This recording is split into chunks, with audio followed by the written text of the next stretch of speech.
ครับสวัสดีทุกท่านครับที่ถามกันเข้ามาเยอะมากมายก็เลยไม่ได้ตอบเพราะว่าไม่รู้เป็นไงตอบคอมเมนต์ไม่ได้กดตอบแล้วมันแจ้งเตือนเข้ามาว่าเกิดข้อผิดพลาดไม่รู้ทำไมก็ขออนุญาตตอบคลิปนี้นะครับที่ถามกันเข้ามาว่าช้างเป็นช้างอยู่ที่ไหนเป็นช้างประเทศอะไรก็ขออนุญาตตอบ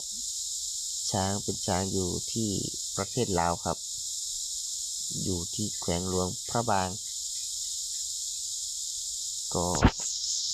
แต่ว่าอาจารย์ที่มาฝึกให้ก็เป็นอาจารย์มาจากฝั่งไทย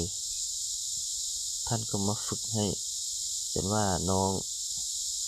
รู้น้องทำได้หลายอย่างแล้วท่านก็กลับบ้านพักผ่อน